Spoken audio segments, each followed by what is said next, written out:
It happened to me practically recently. It was January 29th.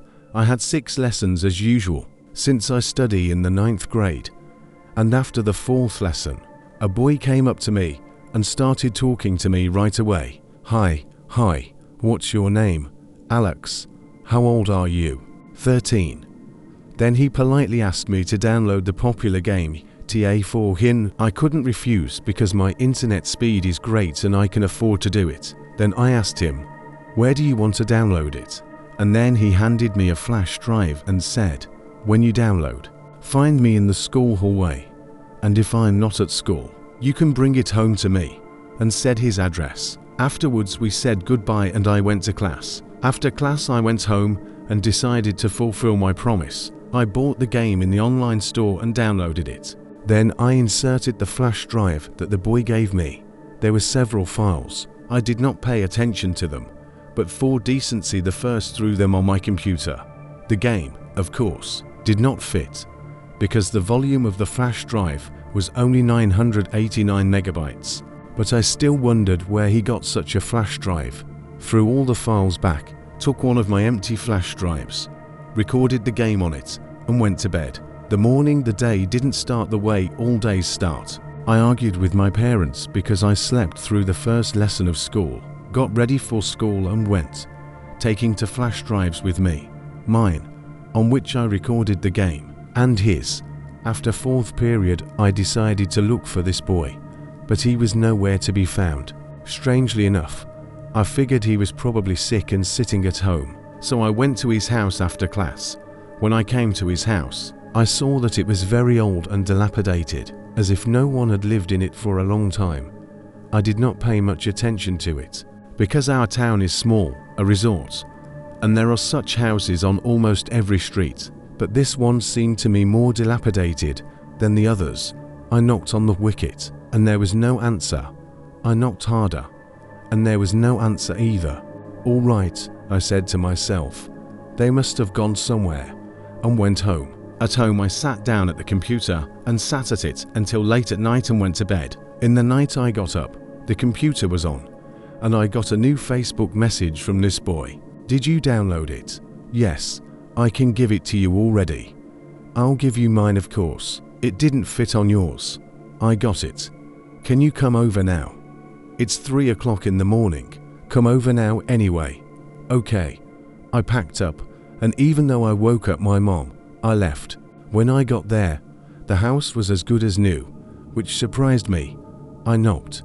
Nobody opened, so I put the flash drives in a cellophane bag and hung them on the inside of the gate. When I had already moved a meter away from the house, this strange boy ran up to me and starts asking me how the game is. I told him that I had downloaded it and the bag of flashcards hanging, and the boy disappeared, but immediately appeared with that cellophane bag, and we talked for a long time, and I asked him what time it was, and he pulled out his cell phone and said it was 3 o'clock in the morning. I knew, of course, that I got here at exactly 3, and I was horrified. Then I asked what date it was. He replied that it was January 29th, 2009. I thought he was saying it wrong and pulled out my tablet.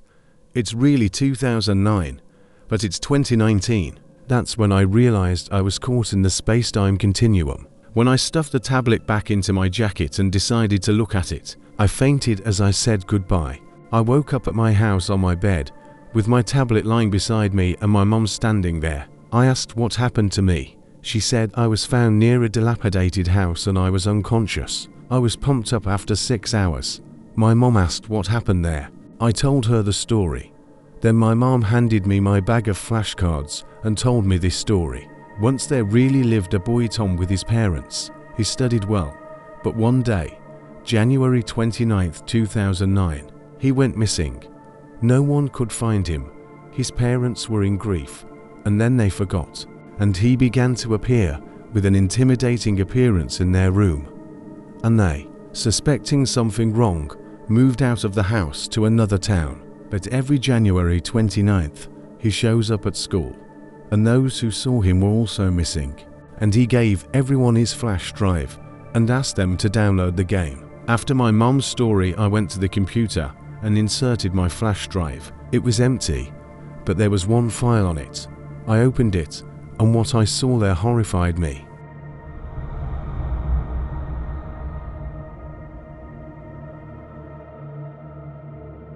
There was a screaming shriek in the yards. I was in the garage meanwhile, enjoying the spring twilight over a bottle of beer. Only I didn't have time. Something that has been terrorizing us for a long time had taken someone again, and maybe I'll fall victim to it too, but it's worth a fresh start. I live in a township in a 2-story house on the 2nd floor. I got the studio apartment from my brother who moved to the city. I, as a pophagist, do not care where and how to live. The most important thing is to have a roof under my head and everything necessary nearby. I would live peacefully, if not for one but something roaming around the yards of our village. You can ask a lot of questions, but the answer is the same. Nobody cares. You don't have to worry about all these subtleties, especially since the township is close to being a ghost town. That's why I don't think anyone will help us. What is this thing, you ask? If I could talk to the dead, I would answer the question, but I am not lacking such a gift, so I can't answer, of course. There are those who have seen the monster, but the catch is that they all describe it differently. That to meet a steel alien, that Mothman, that chupacabra. The only thing that doesn't change in the description is the smell of fish. Lovecraft's stories come immediately to mind, with their horrific maritime aesthetic. Only there's no sea near the village. There's one poor little river, and all the fish are dead there. Does it count? It's unclear when and how this monster appeared. Suddenly people began to disappear, sharply and quickly, as if they fell through the ground. It was thought that just quietly moved out, but where? It is unknown. There was a version of a maniac cannibal, and again we got blundered. The river was also searched, and again nothing. Then the most attentive investigator, an old school friend of mine, noticed that the water had dropped a little and became a little black. One evening, he came to me for a beer. After a few glasses, he told me a little more. He stayed near the river that day, wandered along the bank. He went a little farther, where the water was too deep and nobody bathed. It seemed to him as if someone came out from under the water. He did not have time to see it well, but he realized that there was something big in the water, and it was obviously not his imagination. He didn't tell his comrade anything. He told me first. After that evening, rumors about the monster spread in our village. It's not clear where these rumors came from, but it's always easier to accept that otherworldly forces are to blame. Otherwise, how else to explain the disappearances without a trace and the smell of fish in the morning? There was simply no other explanation. All the more so, as time went on, screams began to be heard at night. It was clear to everyone that it wasn't a human being involved, but a real extraterrestrial evil. It sounds ridiculous, but it is. It's like being in a typical horror movie. 10 people missing in total, 11 including tonight. I'll probably be the 12th. There was a clanking sound from the yards. Something was approaching the garage cooperative. I lurked in the darkness of the garage, trying not to even breathe. The scratching kept getting closer and closer. And then this monster appeared in front of me, a giant-sized, headless crustacean creature. Its Austrian feet clattered loudly on the ground, shaking everything around it. The claws, which were real crushers with teeth, clanged, hitting something every now and then. An orange light shone from the hole where the head should have been, as if from the underworld. Pale flesh pulsed, small tentacles wriggling, basking in the infernal light. Various body parts of the victims protruded from this flesh. Some were still alive and crying for help, but their pleas could not be heard over the womb-like growls. I don't know what saved me then, the pungent smell of gasoline and diesel or Lady Luck. The monster stood for a minute and moved on. I sat in the garage until morning. As soon as the first rays of sunshine appeared, I went back to fixing my car with the goal of getting away from here. I'd move in with my brother, stay with him for a while until I found a place to live.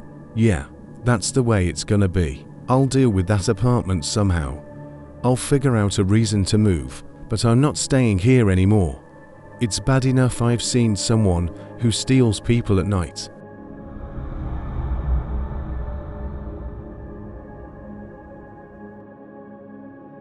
Since our house was being renovated, my sister and I slept in the common room on the couch. The sofa itself is quite large and there was enough space. I slept closer to the wall and my sister on the edge. It seemed and went to bed early and fell asleep quickly, but at some point it became stuffy.